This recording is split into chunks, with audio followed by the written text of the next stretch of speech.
Hello everybody, nice to see you again, or nice to meet you. My name is Becca and I try to post videos every Sunday. She says, having had a 2-week break. My bad, I haven't been very well. I hope you're all okay, and today I wanted to bring you a video that is on a subject that affects me every single day, and that is OCD. OCD, or obsessive compulsive disorder, is a disorder that is somewhat misunderstood, I think, in modern society.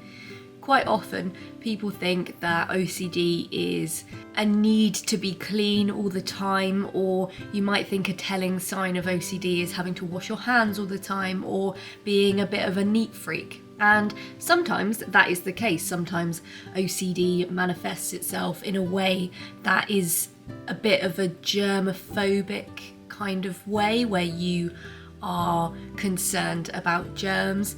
But that's not always the case. OCD is a condition that can cause intrusive or uncomfortable thoughts to the person experiencing it. Quite often, people with OCD have little rituals or behaviour that relieves those symptoms and relieves the feeling of anxiety that they get from these intrusive thoughts. Now, before I go any further, I would like to make it really clear that I am not a mental health professional or any kind of professional. I am a professional amateur. I have no qualifications in mental health or medicine. I am literally just talking from the point of view of somebody who lives with OCD on a day-to-day life. I cannot stress how important it is to seek medical advice if you are really struggling. Just watching YouTube videos or doing your own research sometimes isn't enough. Don't get me wrong, sometimes it is, and sometimes it helps us to understand ourselves a little bit better. But sometimes we get to a point where we actually need to go that step further and take some medical intervention, just in case there is something they can do to help us out a little bit more. That being said, how does OCD manifest in me? How does my OCD present itself on a day-to-day? Well, I didn't really understand what OCD was for a long time. Like most people, I thought it was cleanliness or having to have your pens in a certain order, which again, sometimes it is. But for me, it always manifested in a slightly different way. For example, I could never go upstairs on my own when I was a child. I mean, literally go upstairs and lie in bed on my own. I couldn't do it. For some reason, my brain had conditioned itself to believe that if I was going upstairs on my own, something bad could happen downstairs. So something bad could happen to my mum and dad, to my brother, to my pets. And that thought alone was enough for me to not want to go upstairs on my own. Throughout my childhood, it also showed up in a number of different ways. Sometimes it was that I had to check cupboards a certain amount of times, or I couldn't leave a room without turning the light on and off again, which is actually quite a common thing when it comes to OCD. In adulthood, those things are still present, but it has changed slightly. I think with my lived experiences, your brain adapts and the OCD can kind of cling on to your experiences and use it to manipulate you a little bit. My compulsions now are slightly more, slightly more intrusive, I think, than they used to be. For instance, now if I'm out on a walk, and I see a red car, it might be that my brain tells me, if you don't get to that red car, your family will be in a horrific accident. And to somebody who doesn't have OCD, that might be a bit of a weird thing to say, because obviously it's not rational.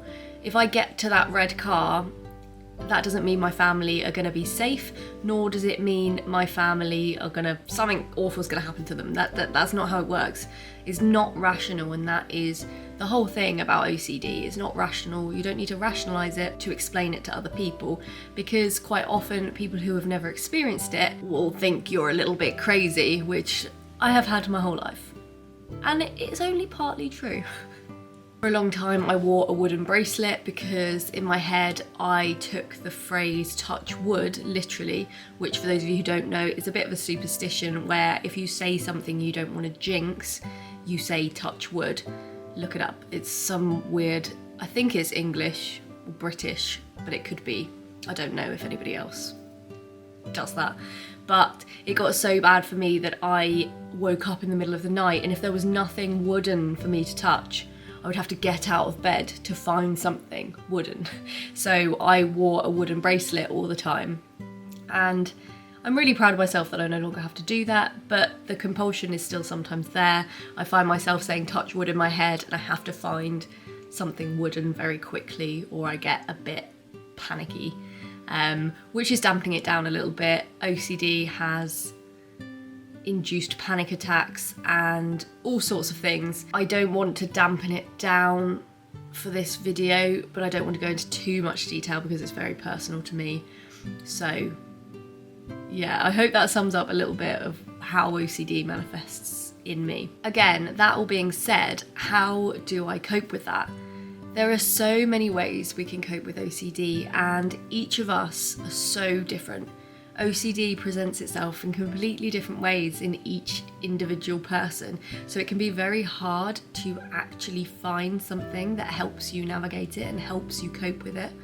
But here are a few things that I have found over the years that have actually helped me cope with OCD. Firstly, I found it really important and really helpful to remember that I'm not alone in this. OCD is relatively common, or more common than I thought, and just because it presents itself in different ways, a lot of people can relate to the ways certain things make us feel, even if those things are slightly different. I found it very important to connect with other people who suffer from OCD because I no longer felt alienated in the feelings that I was having, because it was happening to other people too. And I know we're always told we're special and we're unique, and we are completely, but sometimes feeling unique also isolates us, and finding people who think in a similar way to you is really helpful. So online forums or even in real life meetups are a brilliant way to meet other people with OCD. You also might want to consider talking to your friends about it. You don't know if your friends suffer from OCD because quite often your friends won't know that you suffer from it too. We build up resilience to it, and when we present ourselves to other people, quite often they won't see OCD. So maybe mention it to your friends, and you might already have a network of OCD sufferers without even realising. Now, this one might be a bit of cheap advice, but self-care is important. Quite often with OCD, our brains work so hard every day to either override the thoughts we are thinking, or we are thinking too much about loads of different things and our rituals are tiring. We need time to ourselves and time to do a little bit of self-care, no matter how that looks for you. I can't tell you how to perform self-care because it's self-care. So you need to find what works for you. And it can look like anything. Sometimes people go the traditional route, like having a bath or a face mask or just unwinding in front of the telly. Sometimes self-care looks like going for a really long walk or going to the cinema. There are so many things you can do, and finding what self-care looks like to you is so helpful. One thing I couldn't not mention is a type of therapy that I have had. I didn't continue with it for various reasons. There was a lot going on for me at the time, but something I have heard really helps people with OCD is cognitive behavioural therapy, or CBT as it's often referred to. This form of therapy is sort of a conditioning therapy where it's very practical. You take things away from sessions and practice them outside of the sessions, and then almost feed back to your therapist how things are going. Therapy works differently for each person. I personally found that CBT wasn't the therapy I needed at the time, but that isn't to say that it wouldn't work now or wouldn't have worked a few years ago. I perhaps just wasn't in the right headspace. I think when you're in a position to want that help, Therapy is a great way to get started, and I just know that CBT is great for OCD. There are a lot of abbreviations in this video. Whew. Finally, please don't be afraid to reach out for support. I know I just mentioned therapy, but there are so many things you can do and so many people you can go to if you're suffering. Doctors and GPs are a great way to sort of get in the system. I know, especially in the UK at the moment, trying to get a GP appointment is